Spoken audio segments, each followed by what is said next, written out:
الحمد لله رب العالمين والصلاة والسلام على سيد الأنبياء والمرسلين وعلى آله وأصحابه أجمعين. أما بعد فأعوذ بالله من الشيطان الرجيم. بسم الله الرحمن الرحيم. ولما بلغ أشده واستوى آتيناه حكما وعلما وكذلك نجزي المحسنين. صدق الله مولانا العظيم. ان آیات کا خلاصہ پچھلے درس میں آ چکا ہے. کچھ ترجمہ اور اس ترجمے کے ساتھ کچھ دو چار باتیں اور ہیں وہ میں عرض کرتا ہوں. ذرا الفاظ دیکھیے.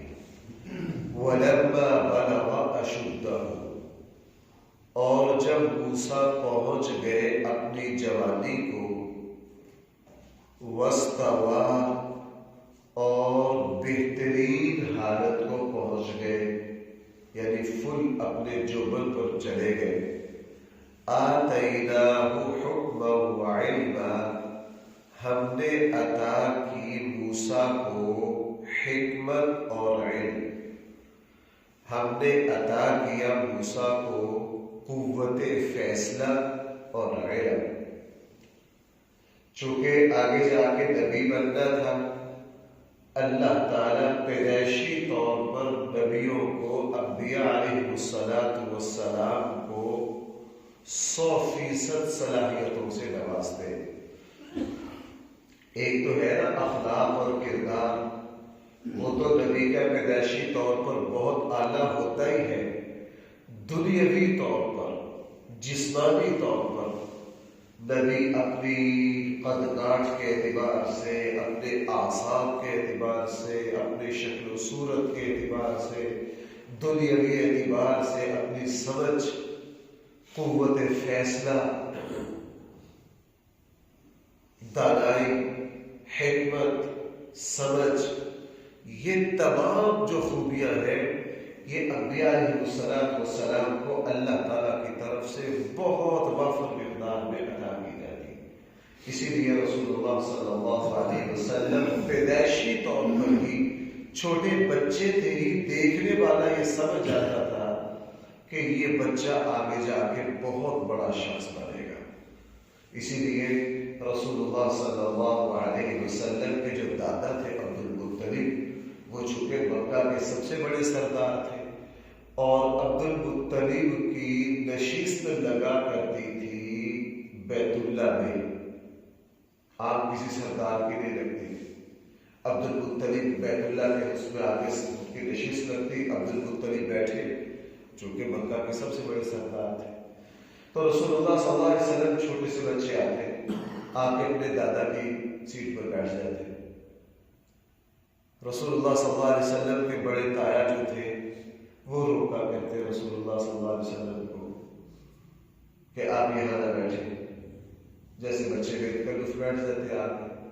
تو عبد المطلب حضور کے دادا نے ایک دن دیکھ لیا تو فوراً اپنے بیٹے کو روکا اور کہا کہ میرے اس بچے کو نہ روکا کرو، اس کی شان بہت اونچی ہوگی. اس کی شان کیا ہوگی؟ بہت اونچی ہوگی. اس لیے جوانی میں جب بھی مکہ کا کوئی شخص رسول اللہ صلی اللہ علیہ وسلم کو دیکھتا، آپ کے پاس بیٹھتا، آپ سے بھی ملاقات کرتا، تو وہ یہ کہے بغیر نہ رہتا کہ یہ کوئی معمولی شخصیت نہیں ہے، آگے جا کے یہ بہت بڑی شخصیت بننے والے. لیکن لوگوں کو یہ توقع نہیں تھی کہ اللہ تعالیٰ ان کو اس کائنات کے، اس انسانیت کے سب سے بڑے سردار اور سب سے بڑے امام بنانے والے. تو موسیٰ علیہ السلام کے بارے میں بھی فرمایا، ہم نے ان کو قوت فیصلہ دی، ان کو علم دیا. وہ شاہی محلات میں رہتے لیکن ہر کوئی یہ دیکھتا کہ یہ نوجوان بہت باصلاحیت ہے. وَكَذَلِكَ نَجْزِي الْمُحْسِنِينَ، ہم اسی طرح بدلہ دیتے ہیں اچھائی کرنے والوں کو. جو اچھائی کرتے ہیں ہم ان کو اسی طرح اپنی نعمتوں سے نوازتے رہتے ہیں. بھائی جو کیا کرتے ہیں؟ اچھائی کرتے ہیں. ہم ان کی نعمتوں کو اب ان کو اسی طرح نعمتوں سے نوازتے رہتے ہیں، ہمارے انعامات ان پر ہوتے ہیں۔ ہم نے زندگی میں دیکھا بہت سے لوگ ہر کسی کے ساتھ اچھائی کرنے والے تھے، اللہ نے ان کی اولادوں میں بڑے بڑے قابل لوگ پیدا کر دیے، بڑے بڑے نیک لوگ پیدا کر دیے، بڑے بڑے نیک لوگ پیدا کر دیے۔ ہم نے دینی رہن میں دیکھا ایک بزرگ سیدھے سادے حافظ میاں جی، بس محلے آتا صرف سیدھا سادہ قرآن تھا، ناظرہ اچھا پڑھ لیتے تھے، بس حافظ بھی نہیں، لیکن قرآن کریم سے لگو، پورے محلے کے بچوں کو اللہ کے لیے پڑھانا، ان کو اس نیکی سے لگاؤ تھا۔ اللہ نے ان کی اولادوں میں پھر بعد میں بڑے بڑے علماء پیدا کر دی، وہ قرآن کے بڑے بڑے مفسر بنے، وہ قرآن کے کیا بنے؟ بڑے بڑے مفسر بنے۔ تو فرمایا ہم اسی طرح بدلہ دیتے ہیں اچھائی کرنے والوں کو۔ وَدَخَلَ الْمَدِينَةَ عَلَى حِينِ غَفْلَةٍ مِّنْ أَهْلِهَا، داخل ہوئے موسیٰ علیہ السلام شہر میں، عَلَى حِينِ غَفْلَةٍ مِّنْ أَهْلِهَا، لوگوں کے غفلت کے وقت۔ یہ کس وقت داخل ہوئے؟ کوئی ایسا وقت ہوگا جو شہر میں عام لوگوں کے سونے کا ہوگا، دوپہر کا وقت بھی ہو سکتا ہے، رات کا وقت بھی ہو سکتا ہے، یعنی ایسا وقت جس وقت پورے شہر میں چہل پہل نہیں تھی، ایسے وقت میں موسیٰ علیہ السلام شہر میں داخل ہوئے۔ چونکہ فرعون کے جو شاہی محلات تھے وہ شہر سے ہٹتے تھے اور موسیٰ علیہ السلام وہی شاہی محلات میں رہا کرتے تھے، تو شہر میں داخل ہوئے۔ فَوَجَدَ فِيهَا رَجُلَيْنِ يَقْتَتِلَانِ، اور آپ نے وہاں دو بندوں کو آپس میں لڑتے دیکھا۔ آپ علیہ السلام نے دو بندوں کو کیا کرتے دیکھا؟ آپس میں۔ آپ حضرت موسیٰ علیہ السلام نے دو بندوں کو آپس میں لڑتے دیکھا، اور جیسے ہی حضرت موسیٰ علیہ السلام نے دو بندوں کو لڑتے دیکھا تو غور کیا، ہذا من شیعتہ وہذا من عدوہ، ان میں سے ایک موسیٰ کی برادری سے تھا یعنی بنی اسرائیل میں سے تھا، وہذا من عدوہ، اور ایک ان کے دشمن یعنی فرعون کی قوم میں سے تھا یعنی قبطی تھا۔ بھائی کون تھا؟ قبطی تھا۔ دو آپس میں لڑ رہے ہیں۔ اب موسیٰ علیہ السلام جوانی کو پہنچ گئے ہیں، سارا پتا ہے کہ میری قوم مظلوم ہے، غلام ہے، میری قوم کے اوپر ظلم اور جبر ہو رہا ہے، اور ظالم و جابر جو ہے وہ قبطی اور فرعونی جو ہے وہ ظلم کر رہے، پوری صورتحال سمجھ رہے تھے۔ فَاسْتَغَاثَهُ الَّذِي مِن شِيعَتِهِ، مدد مانگی موسیٰ سے اس شخص نے جو ان کی برادری سے تھا، اس نے کہا کہ میری مدد کیجیے، عَلَى الَّذِي مِنْ عَدُوِّهِ، اپنے دشمن کے مقابلے میں، قبطی کے مقابلے میں۔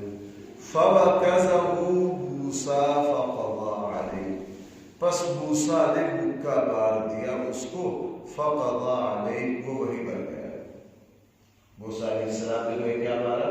مکہ، چھڑاتے چھڑاتے مکہ لگ گیا، اور مکہ تو اس کو لڑائی سے چھڑانے کے لیے نہ قتل کی نیت تھی، نہ ارادہ تھا، اور نہ مکے سے کبھی بندہ مرتا ہے، لیکن اس کو مکہ لگا، وہ بندہ وہی مر گیا۔ اب یہ تو غلط ہو گیا، اگرچہ ارادہ نہیں تھا، اگرچہ ارادہ نہیں تھا، لیکن موسیٰ علیہ السلام فوراً کہا ھذا من عمل الشیطان، یہ تو کیسا عمل ہو گیا؟ شیطان کی طرف سے یہ غلط عمل ہو گیا۔ فوراً سمجھ گئے کہ یہ غلط ہو گیا، فوراً غلط ہو گیا، اور یہ بھی کہا انہ عدو مضل مبین، وہ شیطان تو تمہارا کھلم کھلا گمراہ کرنے والا دشمن ہے، یعنی شیطان کبھی بھی سیدھی پٹی نہیں پڑھائے گا۔ شیطان کا کام ہوتا ہے ہر جگہ رخنا ڈالنا، خرابی پیدا کرنا، بھڑکانا، غصہ دلانا، آپس میں فساد پیدا کرنا، انتشار پیدا کرنا۔ شیطان کا تو کام ہی یہ ہے۔ موسیٰ علیہ السلام سمجھ گئے کہ یہ عمل مجھ سے کیا ہو گیا؟ غلط ہو گیا۔ میں بار بار عرض کر رہا ہوں، کوئی کہہ سکتا ہے کہ نبی نے کیسے بندہ مار دیا؟ بھائی چونکہ موسیٰ علیہ السلام کی نیت بھی نہیں تھی اور طریقے سے کبھی بندہ مرتا بھی نہیں ہے. اس کو قتل خطا کہتے ہیں، غلطی سے بندہ مر جانا. اس کو کیا کہتے ہیں؟ قتل خطا، غلطی سے بندہ مر جانا.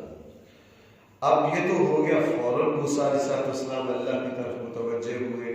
قال رب انی ظلمت نفسی، عرض کیا اے میرے رب میں نے اپنے اوپر کیا کیا؟ دیکھیں تو یہاں دو باتیں سمجھنے کی. موسیٰ علیہ السلام سے بندہ مرا، فوراً اپنی غلطی کو تسلیم کیا. کس کی طرف متوجہ ہوئے؟ اللہ کی طرف. اور یہی معاملہ حضرت آدم علیہ السلام کا تھا. غلطی ہوتے ہی کس کی طرف متوجہ ہوئے؟ میرے اور آپ کے لیے سبب کیا ہے؟ ایک مومن گناہ کر کے کبھی بھی اس کی تعمیر نہیں کرتا. موسیٰ علیہ السلام کہہ سکتے تھے یا اللہ میرا تو ارادہ نہیں تھا، یا اللہ میں تو لڑائی چھڑا رہا تھا. بہت ہیلے بہانے یہاں بن سکتے تھے. موسیٰ علیہ السلام نے کوئی ہیلا بہانا نہیں تراشا، فوراً اپنی غلطی کا اعتراف کر دیا. اور جب بندہ اپنی غلطی کا اعتراف کرتا ہے اللہ تعالیٰ پھر اس کو مصیبت سے نکالتے ہیں. اللہ تعالیٰ پھر اس کو کیا کرتے ہیں؟ مصیبت سے نکالتے ہیں. اور قرآن میں اس کی بہت ساری مثالیں. غزوہ تبوک سے واپسی پر 3 صحابہ پیچھے رہ گئے تھے. وعلى الثلاثة الذين خلفوا. حضرت کعب بن مالک بڑے خطیب اور بڑے شاعر تھے اور بڑے پنچایتی بندے تھے. بولنا آتا تھا ان کو. بڑے پنچایتی بندے تھے بھائی، ان کو کیا کرنا آتا تھا. غزوہ تبوک میں پیچھے رہ گئے اور خود یہ فرمایا. مجھے بعض دوستوں نے مشورہ دیا کہ کعب تم بڑے بول چال والے بندے ہو، تم پنچایتی آدمی ہو، شاعر ہو، خطیب ہو، بولنا چاہتے ہو، بات بنانا تمہارے لیے کوئی مشکل نہیں ہے. فی الحال کوئی ہیلا بہانہ کر کے اس وقت اپنی جان چھڑا لو، بعد میں اللہ کے نبی سے معافی مانگ لے.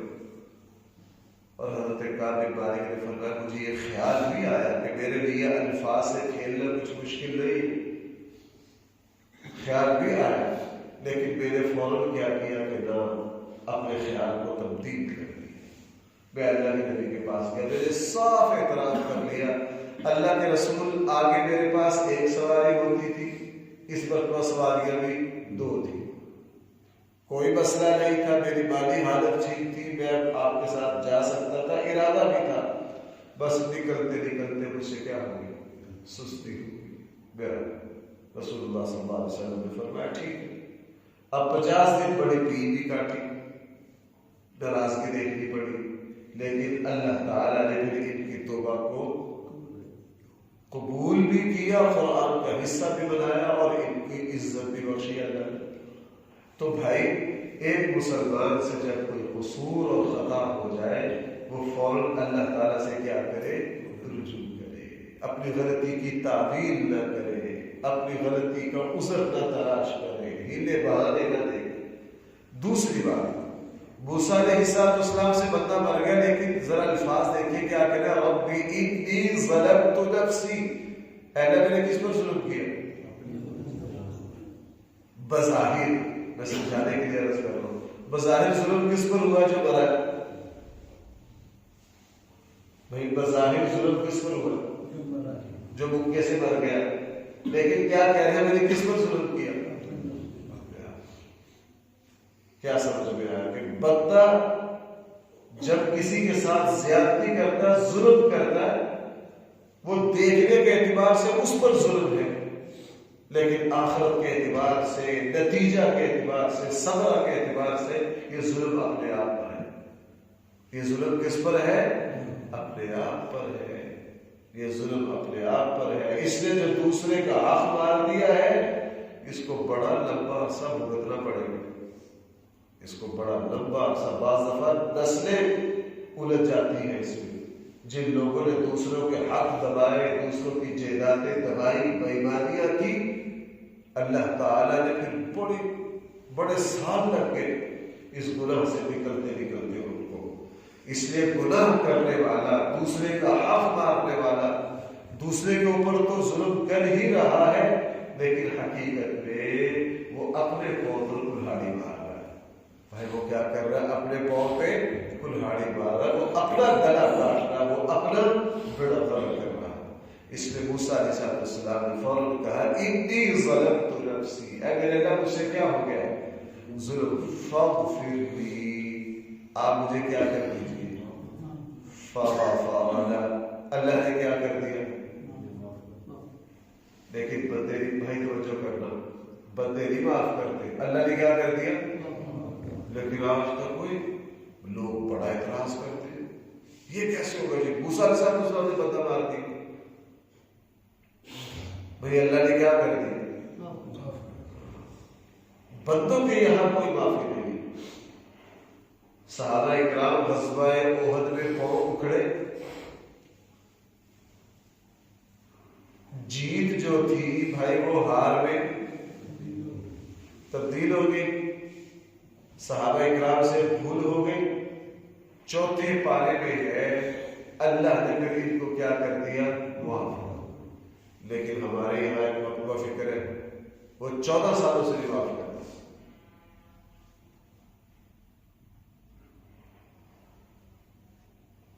بھائی میری بات سمجھ پا رہے؟ آپ سوشل میڈیا میں دیکھو ایسے خناس کہ یہاں تک کہتے ہیں کہ جی جو غزوہ احد سے بھاگے تھے وہ کافر ہیں. یعنی جنگی حملہ ہونے سے اگر کسی کے پاؤں اکھڑ جائے تو اس کو کس سے تعبیر کرتے؟ کفر سے. اور خود قرآن کو نہ مانے، حدیث کو نہ مانے، پتہ نہیں کس چیز کو نہ مانے. ایسا کیوں ہوتا ہے؟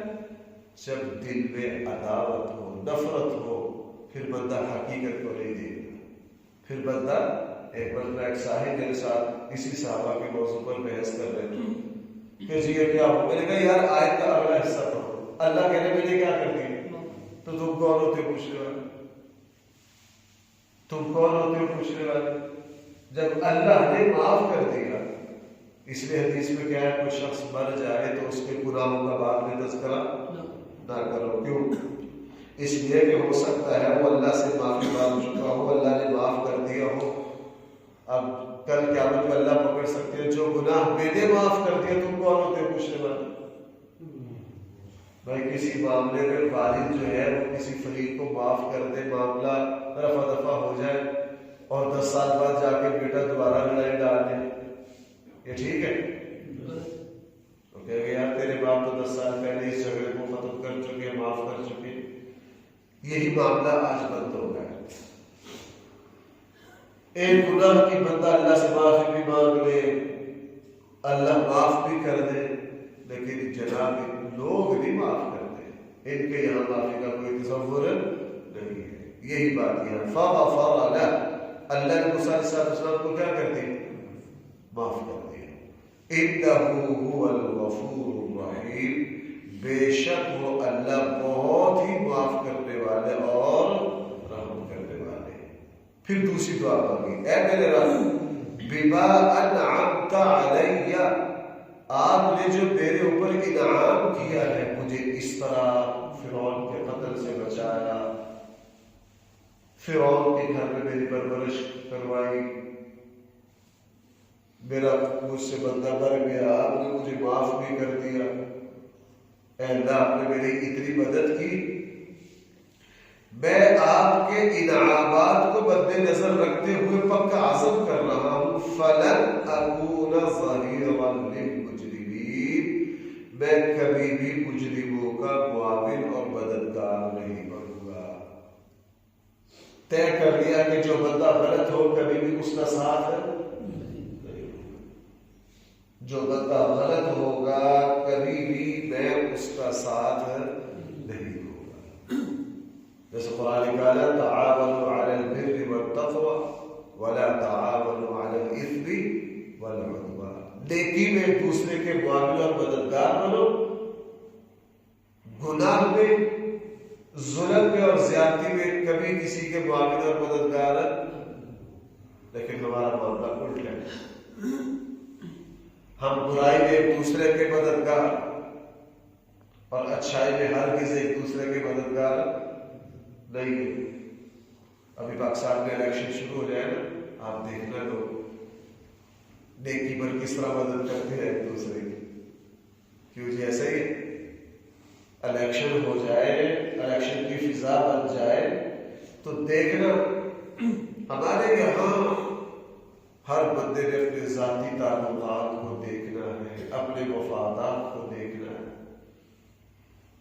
رسول اللہ صلی اللہ علیہ وسلم نے مجھے اور آپ کو حکم دیا، قرآن نے حکم دیا، نیکی میں، اچھائی میں، بھلائی میں ایک دوسرے کی مدد کرو، بھلائی میں ایک دوسرے کے ساتھ تعاون کرو. ہاں، برائی میں ایک دوسرے کے ساتھ کوئی تعاون نہ کرو، ایک دوسرے کو ہر کسی مدد نہ دو. موسیٰ علیہ السلام نے فوراً یہ کہہ دیا، چونکہ بندہ مر گیا اور اگلے دن موسیٰ علیہ السلام پر واضح بھی ہو گیا کہ جس بندے نے کل مجھ سے مدد مانگی تھی بندہ کیا ہے، غلط ہے، کل بھی لڑ رہا تھا آج بھی. تو فوراً کہا فلن اکون ظہیرا للمجرمین، میں کبھی بھی مجرموں کا معاون اور مددگار نہیں بنوں گا. فاصبح فی المدینہ خائفا، پس اگلے دن موسیٰ شہر میں ڈرتے ہوئے، بھائی کیا کرتے ہوئے، آپ ذرا توجہ دے ذرا، کیا کرتے ہوئے. اب جو لوگ کہتے ہیں صحابہ کرام غزوہ احد میں ڈر گئے، یہ ڈرنا کفر ہے، تو یہاں نبی کو کیا کہیں گے؟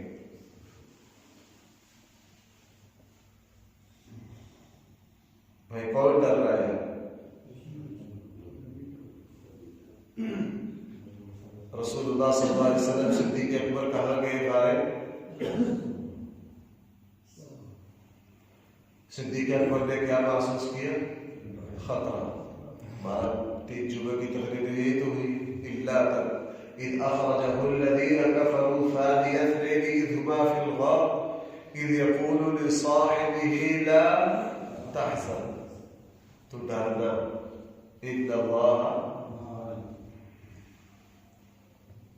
ڈرنا یہ طبی ڈر ہے، یہ ایمانی ڈر نہیں، یہ طبی ڈر ہے، یہ ایمانی ڈر نہیں ہے. طبی ڈر اپنی آپ ہی ڈر جاتا. موسیٰ علیہ السلام کو کہا عصا زمین پہ ڈالو، سانپ بن گیا تو موسیٰ خود ڈر گئے. قرآن نے کہا لا تخافا. اور فرعون کے پاس بھی جب بھیجا تو اس وقت بھی دونوں بھائیوں کو کہا لا تخافا. سورۃ طٰہٰ میں ہے. تو یہ ڈرنا کوئی عیب والی بات نہیں ہے، یہ کوئی گناہ نہیں ہے. اس نے فرمایا فَأَصْبَحَ فِي الْمَدِينَةِ خَائِفًا.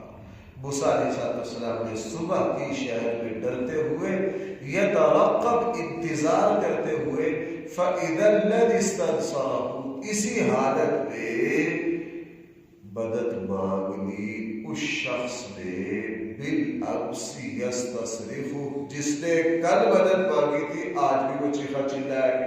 موسیٰ علیہ السلام شہر میں وہ کیا کر رہا ہے؟ پھر لڑ رہا ہے. جب دیکھا وہ تیرا ستیہ ناس تو کل بھی لڑ رہا تھا آج بھی تو ہی ہے.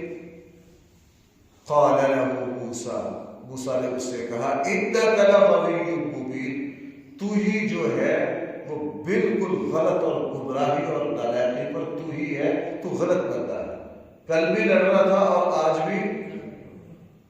لیکن موسیٰ علیہ السلام پھر آگے بڑھے. پتہ تو تھا کہ قبطی ظلم کرتے، قبطی کو پکڑنے کے لیے، اس کو لڑائی سے پیچھے ہٹانے کے لیے آگے بڑھے. اور اس بنی اسرائیلی نے سمجھا کہ شاید کل والا موقع آج میرے اوپر آنا، کل والا موقع آج میرے اوپر آنا ہے. اس نے اس کا سارا لازم کر دیا. فلما اراد، پھر جب ارادہ کیا موسیٰ نے، ان یبطش بالذی هو عدو لہما، کہ پکڑے اس شخص کو جو ان دونوں کا دشمن تھا، یعنی قبطی کو، فرعونی کو. قال یا موسیٰ، فوراً بنی اسرائیلی بولا، اتريد ان تقتلنی، تو چاہتا ہے کہ مجھے قتل کرے، کما قتلت نفسا بالامس، جیسا کہ تو نے کل بھی ایک بندہ مار دیا تھا. ان تريد الا ان تكون جبار، تو چاہتا ہے زبردست جبار، زبردستی کرنے والا بننا. تیرا تو بلا اس باللہ تیرا کام ہے جبر کرنا، ظلم کرنا. وما تريد ان تكون من المصلحين، تیرا ہرگز ارادہ نہیں ہے اصلاح کا.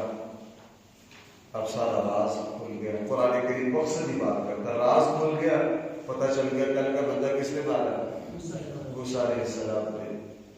اور جب پتہ چل گیا پھر فرعون کی طرف سے قتل کے آرڈر جاری ہوئے، اور یہاں سے پھر موسیٰ علیہ السلام کی آزمائش کا دور شروع ہوا، اور اللہ نے پھر آزمائشوں سے گزار کر موسیٰ علیہ السلام کو پھر بلندیوں سے، عزتوں سے نوازا. اس کا تذکرہ قرآن کریم نے آگے کیا. انشاءاللہ اس آیت سے کر چلیں.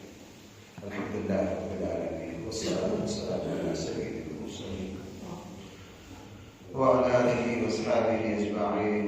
ربنا آتنا في الدنيا حسنة وفي الآخرة حسنة وقنا عذاب النار. صلى الله تعالى على